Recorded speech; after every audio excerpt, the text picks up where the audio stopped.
unique event that defy our current understanding, like the miracles of Musa alayhi salam with the staff turning into a snake. The acceptance of such a miracle necessitates belief in the first place. Then what's the point of this science? What's the purpose? Because at the time when they happened, it was most probably to convince contemporary people. For us today, it can reinforce maybe a belief. Through these miracles, you learn who Allah is, what He is capable of. But more interestingly, I see these miracles as playing the role of an introspective assessment. How much I am embracing that Islamic paradigm.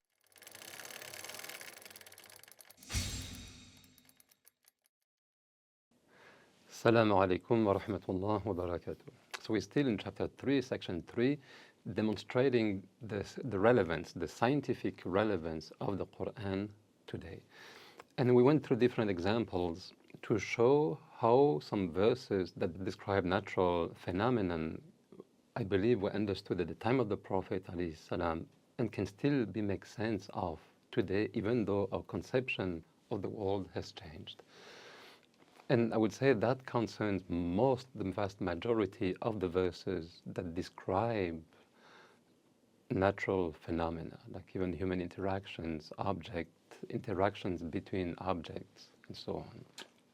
But there are other descriptions that, from a scientific point of view, clash. They don't really make sense. These are miracles. And here, I'll go through later in the book, but the Quran does not describe miracles the way we perceive them today. Like if you think of miracle as something that breaks the natural laws of the universe, that would be literally a mu'jiza. But the Quran never uses mu'jiza in the context of something that breaks the law, like something that is amazing, supernatural. No. Instead, Allah talks about ayat, signs. And signs can be many things. It can be things that are common, like the sun, the moon, the stars, the mountains, the boat that goes on through the sea. These are ayat, they are signs. And similarly, exceptional events are also ayat, like the staff of Musa alayhi salam that turns into a snake, the parting of the sea, and so on. These are also called ayat.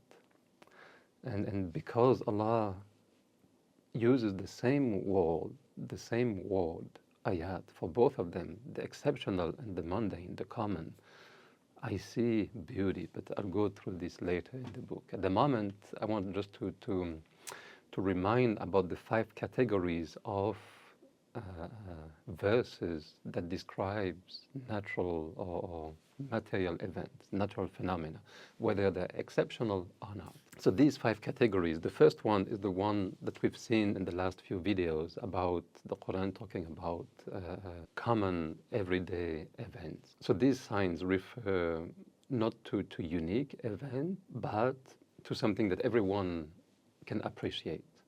Again, the sun, the moon, the stars, and others. That was category 1.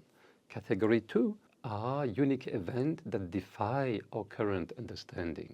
That's why I put all the miracles that have been reported by the Prophet himself, alayhi salam. So not his miracle, but they have been reported through him, like the miracles of Musa alayhi salam. So in the case of Musa alayhi salam, with the staff turning into a snake, scientifically we cannot explain how an inanimate object, the staff, like a dead wood, can turn into something alive, a snake that is fully functional and alive, without going through stages. Like it seems instantaneous. We cannot explain that. So that the acceptance of such a miracles presuppose or necessitate belief in the first place. You can only accept these if you believe in the first place. And I hope that that's obvious, because you cannot go to someone and try to convince him that Islam is true by saying that, look, Musa had a challenge against the magician many thousand years ago, and his staff becomes snake. because you can only believe in that event if you believe in the text, if you have trust in the Prophet ﷺ, if you have trust in his prophethood, if you agree, if you believe that that revelation is divine, is from Allah. So it necessitates belief. Then you accept it. So these signs, you could ask, then what's the point of these signs? What's the purpose? Because at the time when they happened, it was most probably to convince people around the surrounding contemporary peoples. For us today, I would say it can reinforce maybe a belief. Like through these examples, through these miracles, you learn who Allah is, what He is capable of. So it can teach you about the religion, and it can maybe improve or refine faith. But more interestingly, I see these miracles as playing the role of an introspective assessment. How much I am embracing that Islamic paradigm. I'll discuss also what I mean by Islamic paradigm later on, that Islamic worldview.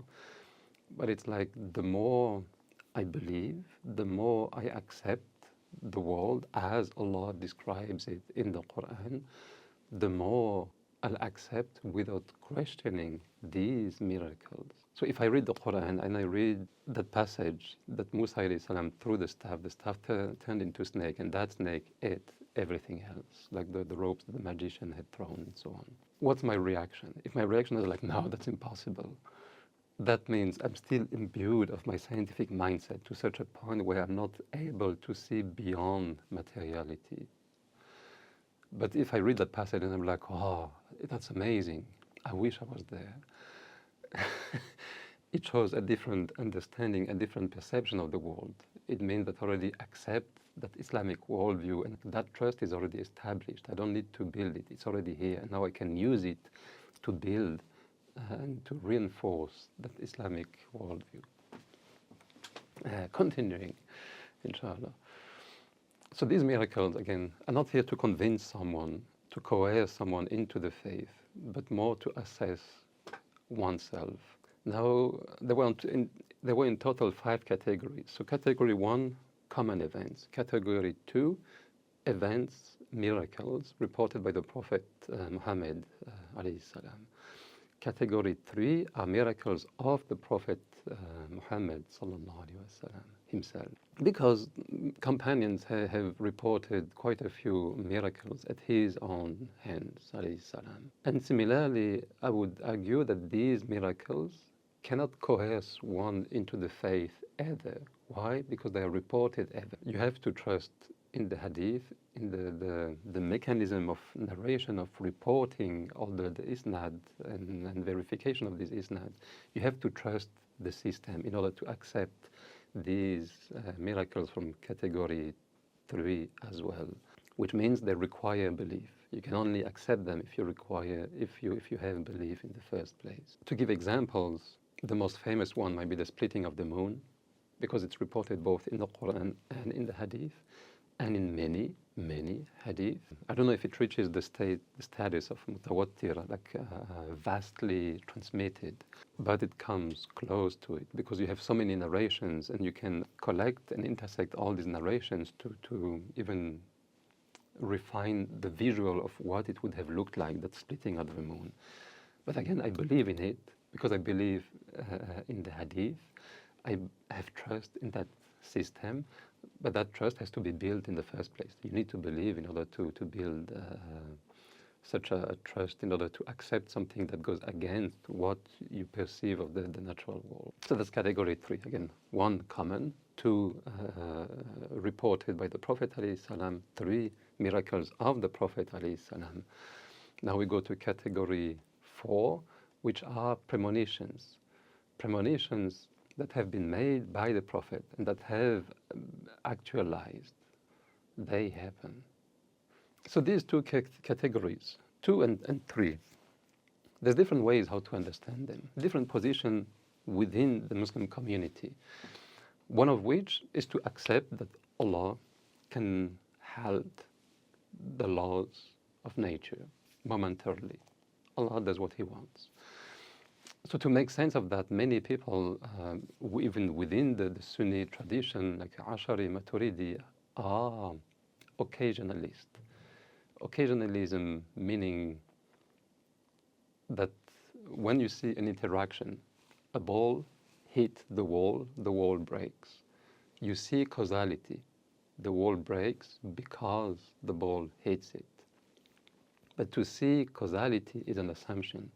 You assume that you have an action-reaction mechanism taking place when the ball hits the wall.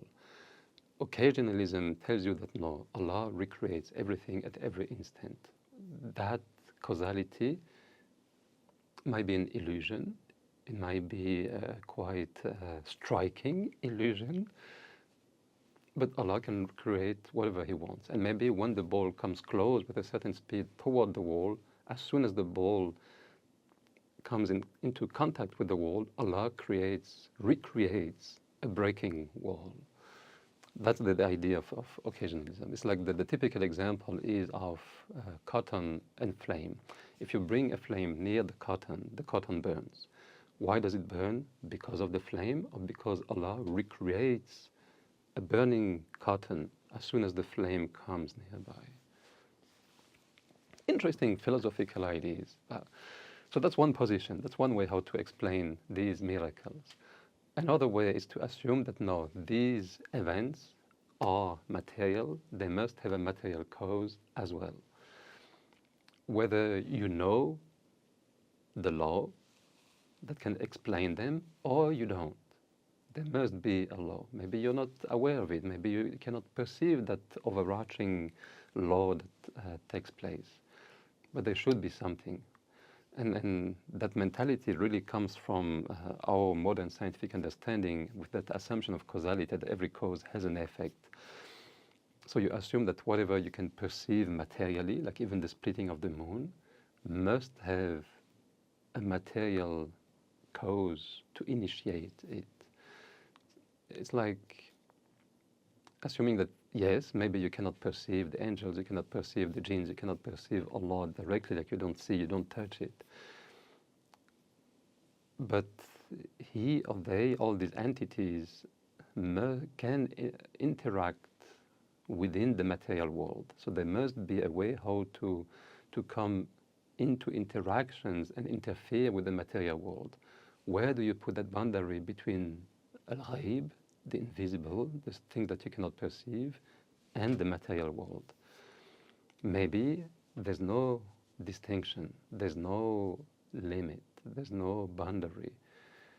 Maybe it's all continuous. It's just that you don't perceive what you call the ghaib at the moment. But maybe in the future, that's the promise of being able to explain everything materially. Maybe in the future, you'll understand that law. That's the other extreme of the explanation. Regardless, scientifically, at the moment, we cannot make sense of these miracles. Is it problematic? No, because in science, there's many things you cannot make sense of. And it doesn't mean that the science is wrong. It just means that the science is limited. And it's okay. It's all right. As a scientist, we accept it. For example, life. How do you explain life? When does life start? Is it when you have the first heartbeat? Is it when you have the first neuronal signal in a brain? When do you make the distinction between an amalgamation of cells and an embryo? Like, when does life start? It's not clear. It's up to you to decide, because the issue in defining life, in a way, is the same issue as explaining consciousness. When is consciousness taking place in that embryo, in that developing human being? We don't know. Scientifically, you don't explain consciousness. We cannot explain at the moment how, from just mere signals in the brain and so on, you can create a picture in the mind. Even how language works. How do you associate meaning to a sound? It's not clear-cut where these faculties originate. And there's many things like that science does not explain, but it doesn't mean that it does not exist. That's really important. The fact that science cannot explain something, is not a reason to dismiss it. It just means you cannot say anything about it. That's it. So similarly, as we said a long time ago, the fact that science cannot touch, feel, perceive, weight, measure God does not mean that God does not exist. It just shows the limitations of science. So these again are the three categories: the common and the two miraculous. Miracles that of the past prophets, and miracles of the Prophet ﷺ himself. Now, category 4. In category 4, I put in all the prophecies of the Prophet Muhammad ﷺ that have been fulfilled. They have actualized. And these prophecies is like the mention of the fall of the Persian and Roman empires. I remember the hadith when the Prophet ﷺ built the trench around Medina, and the companion gets stuck on a rock, on a huge rock, like a boulder within the trench. They have to break it down. They called the Prophet ﷺ to help them, and the Prophet strike, and it just creates sparks. And in doing that action, he sees a type of revelation, and he sees himself conquering other lands, other cities. And he tells about it to the companions, and the companions report about it. And that's quite amazing, because at that moment in the trench, the Muslim community were so vulnerable. They were on the bridge of extinction, literally.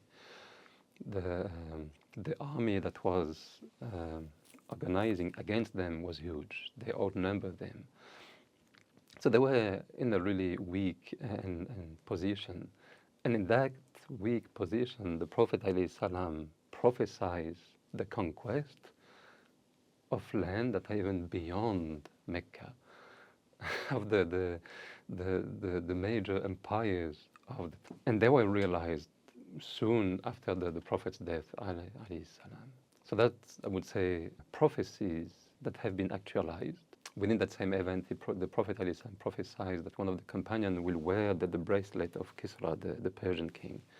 And when they do, after the death of the Prophet ﷺ, conquer Persia and take hold of that wealth, I think it's Umar who calls the companions, like, come here and take the bracelets to actualize the Prophet's vision.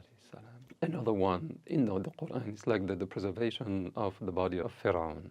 At the time of the Prophet ﷺ, people didn't know that the body of the Pharaoh were still preserved in the pyramids or in the tombs. And it's only later, like in the 1900s, that people have started, Europeans started excavating more efficiently, I would say, these tombs. And they saw that, yes, you still have mummies. So maybe the idea of mummies and mummifications was present, but they were not, I would say, proved. Now, you can always question, okay, which Pharaoh does the Quran refers to? Is it Ramses II, or is it someone else? That can be discussed, but the fact remains that Allah preserved bodies of pharaohs. So if one were to look for miracles or arguments to convince, to coerce someone about the religion, I would say that these prophecies from category 4 would be the strongest, because these prophecies were made, most of them, at a time when the Prophet and the Muslim community were in an apparently weak position, either under threat or outnumbered by the enemies. And these prophecies, on the contrary, are about victories, overcoming the enemies, and so on and so forth. But I would still consider them to be subjective proofs. Why? Because first, you still need the trust in the hadith, in the text. If you have hadith that are widely transmitted, maybe you can take a historical approach and show how historically valid these narrations are. All right. But then someone who refuses faith can always come and say, no, that person who made the prophecy was just like, it's a possibility. You have to take it into account. But if you rest on that possibility solely, then you would dismiss all prophecies. SubhanAllah, in a way, in that possibility of refuting prophecies, I see mercy, divine mercy, that Allah can still find a way how to pardon, how to excuse them. May Allah forgive us and may Allah help us see the truth for what it is. So that's for category 4. And I'll finish with category 5, which comprises prophecies that have not yet been realized. These are prophecies about, for example, the end of time, descriptions of the Day of Judgment, of the Dajjal, and others. So you can always argue that some of these prophecies have realized, but not all. But again, that's an interpretative game. When the Prophet ﷺ describes the barefooted people will compete in building high, tall buildings, you could say that, yeah, these were Bedouins that now are building skyscrapers in the Middle East. It's an interpretation. It matches pretty well, yes, but it remains an interpretation until Allah removes the veil and tells you exactly what that prediction means. It stays subjective. So the veracity of these prophecies is still to be proven. All of this to say that the Quran and the Hadith, again, the majority are relevant, scientifically relevant, even today. Only a few, about category 2, 3, 4, 5. They're really small, tiny section of the verses that it might be harder to make sense of scientifically, but it doesn't mean, but it only means that science cannot say much about them, because these are one-off event. They're either one-off event or they necessitate interpretations. If they are one-off event, science has nothing to say, because science needs repetition in order to make sense of something. If they rest on interpretations, then obviously it's subjective, and it's not something that you can use to coerce, to convince someone. So I hope you enjoyed. That's my classification of the 5 types of events narrated in the Quran and Hadith. So in the next videos, inshallah, we'll talk about different types of relevance, how that Islamic worldview is, for example, all-encompassing, which I believe is necessary in order to see Islam as a paradigm in itself. وجزاك الله خيرا والسلام عليكم ورحمة الله وبركاته.